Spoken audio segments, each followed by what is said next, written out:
Number 8 body movement. So last lecture में हमने बात की थी कि आपको अगर एक डॉल बनानी हो तो पहले आप उसको क्या करोगे, उसको एक स्ट्रक्चर दोगे एंड उसके बाद आप उसके बॉडी पार्ट्स बनाओगे। तो हमारे बॉडी में भी पहले एक स्ट्रक्चर होता है, एक फ्रेमवर्क होता है। सो इस फ्रेमवर्क के बारे में हम बात करेंगे एंड बोन्स के बारे में बात करेंगे। This framework is called the skeleton. जो हमारा बॉडी को शेप देता है उसका एक फ्रेमवर्क होता है, यानी एक स्ट्रक्चर होता है। स्ट्रक्चर जो सभी बोन से बना हुआ होता है, इसे क्या बुलाते हैं? स्केलेटन, यानी कंकाल, और गुजराती में अगर आप बोलो तो हाड पिंजर। सो फिगर 8.7 में आपको दिखाया गया है द ह्यूमन स्केलेटन। सो सभी बोन्स से बना हुआ एक structure that is called skeleton. How do we know that this is the shape of a human skeleton? How do we know the shapes of different bones in our body? We can have some idea about the shape and number of bones in some part of our body by feeling them. So हम हमारे body के parts का shape कैसे है, bones का shape कैसे है, वो कैसे जान सकते हैं? So आप अगर अपने कोई भी फोर आर्म्स पर या टच करोगे, फील करोगे, तो आपको पता चलेगा कि ये एक कठिन हार्ड एक स्ट्रक्चर जैसा आपको फील होगा जो कि बोन्स है। तो कई जगह पर आप बोन्स फील कर सकते हैं। One way we could know this shape better would be look at X ray images of the human body. So bones के स्ट्रक्चर के बारे में आपको जानना हो तो हम क्या कर सकते हैं? एक्सरे देख सकते हैं। एक्सरे में बोन्स जो है वो बहुत ही इजीली दिखते हैं, उसका शेप आप जान सकते हो एक्सरे के थ्रू, यानी क्ष किरण। डिड यू और anyone in your family ever have an X ray of any part of your body taken? Sometimes when we are hurt or have an accident, doctors use these x-ray images to find out about any possible injuries that might have happened to the bone. So आपने देखा होगा कि कई बार किसी का accident हो जाता है या फिर स्ट्रक्चर्स जो है, बोन जो है वो टूट जाते हैं, बोन्स जो है वो नाजुक हो जाते हैं, तो डॉक्टर जो है वो एक्सरे निकालते हैं। तो आपने कई बार आपके फैमिली में या फिर आपके पड़ोस में कोई भी एक्सरे आपने कभी देखा है तो आप उसमें देखोगे कि उसमें बोन का जो स्ट्रक्चर है वो बहुत ही इजीली, बहुत ही क्लियर दिखता है। अगर कोई इंजरीज अंदर हुई हो तो वो बाहर से हम नहीं देख सकते, इसलिए एक्सरे निकाल के बोन्स की जो इंजरीज है उसके बारे में डॉक्टर जो है वो स्टडी करते हैं, आपको बताते हैं। The X ray shows the shape of bones in our body. So X ray क्या करते हैं? शेप जो बॉडी का है वो दिखाते हैं।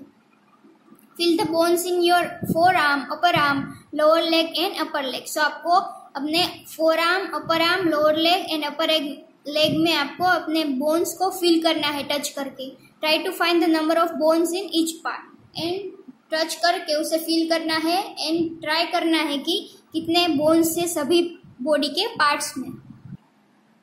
Similarly, feel the bones of your ankle and knee joints and compare this with X-ray images. So आपको knee joints यानी आपके जो घुटन है उसको भी आपको फील करके वहां पर आपको बॉडी के अंदर बोन्स को फील करना है एंड ऑब्जर्व करना है।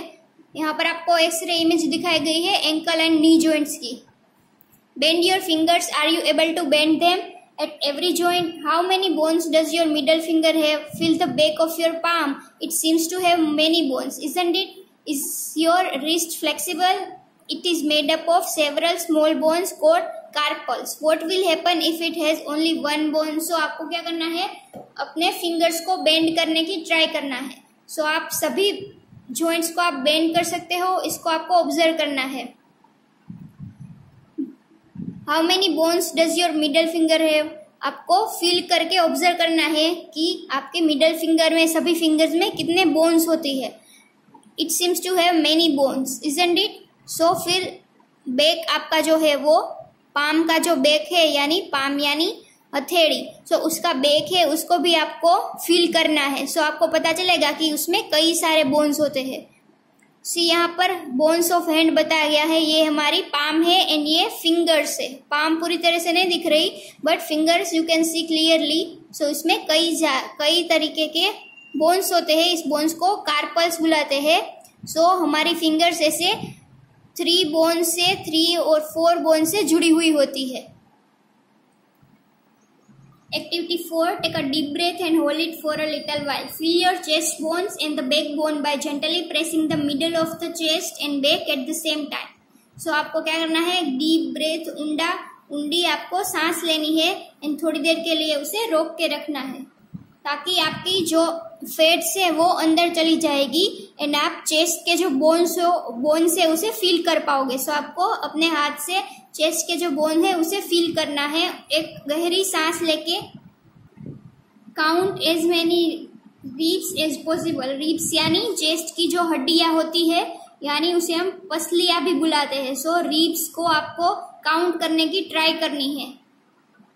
पेज नंबर 71 यहाँ पर द रिब केज बताया गया है। जो हमारे चेस्ट में बोन्स होते हैं वो ऐसे होते हैं, इसे हम रिब बुलाते हैं या फिर हिंदी में पसलियां बुलाते हैं।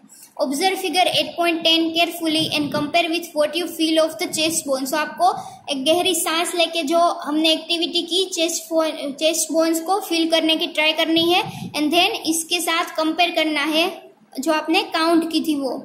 They joined the chest bone and the backbone together to form a box. This is called the rib cage. So ये क्या करते हैं, जो रिब की जो पसलियां होती है, जो रिब बोन्स होते हैं वो हमारे चेस्ट को एंड बैकबोन को एक साथ जोड़ते हैं ऐसे और एक केज बनाते हैं, एक पिंजरे जैसा बनाते हैं जिसे हम बुलाते हैं rib cage. There are 12 ribs on each side of chest. Some important internal parts of our body lie protected inside this cage. So कितनी हमारे रिब्स यानी पसलियां दोनों साइड कितनी होती है, दोनों साइड 12 होती है। सो इसके अंदर हमारे बॉडी के कई पार्ट्स जो है वो प्रोटेक्टेड रहते हैं।